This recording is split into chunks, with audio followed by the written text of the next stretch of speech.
تعالى اقول لكم على قطعية لحمة وتسويتها مش كتير يعرفوها، مع صوص خطير للعزومات وطلع تجنن. اللحمة مستوية وطرية وما بتاخدش وقت كتير في السوى، ومتأكدة هتعجبكم وهتعتمدوها على طول.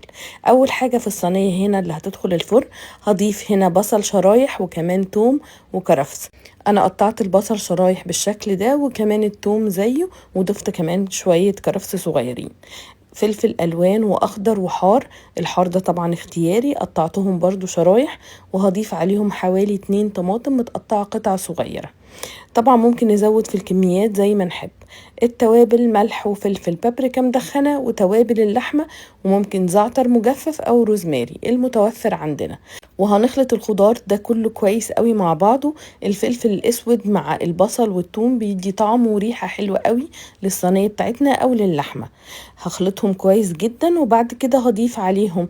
انا ضفت هنا ورق لورا، ممكن حبهان، روزماري المتوفر برضو عندنا.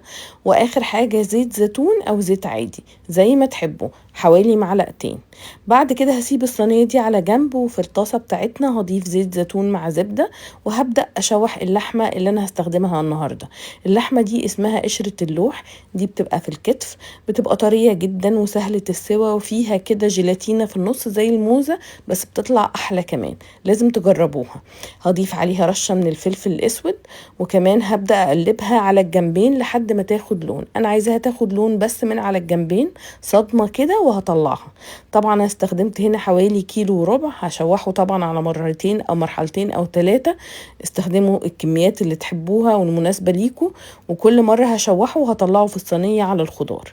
وبعد ما هنرص كل الصينية بتاعتنا، هضيف عليها رشة من الملح، وكمان بحب اضيف كوباية من الشوربة او المرقة المتوفر عندكم. هي كوباية واحدة بس عشان تعمل لنا صوص حلو.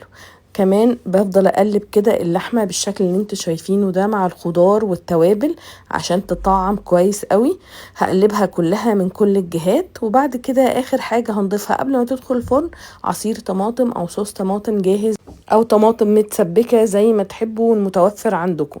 هوزعها كده كويس جدا. وبعد كده اخر حاجة هغطيها الاول بورق زبدة وبعد كده فويل، وهدخلها الفرن على درجة حرارة 190 الرف وسط، نص ساعة متغطية. بعد كده هنشيل الغطا ونسيبها تاخد لون وتكمل سوا، مش هتاخد وقت كتير، هتستوي بسرعة وطعمها بيطلع خطير. قدمتها مع رز ابيض وطلعت تجنن. جربوا قطعية اللحمة دي وقولوا لي رأيكم فيها. ولو عجبكم فيديو النهاردة ما تنسوش تعملوا له لايك وشير، ولو اول مرة بتشوفوني ما تنسوش تعملوا فولو وسبسكرايب للقناة، واكتبوا لي لو جربتوا قطعية اللحمة دي قبل كده ولا لا.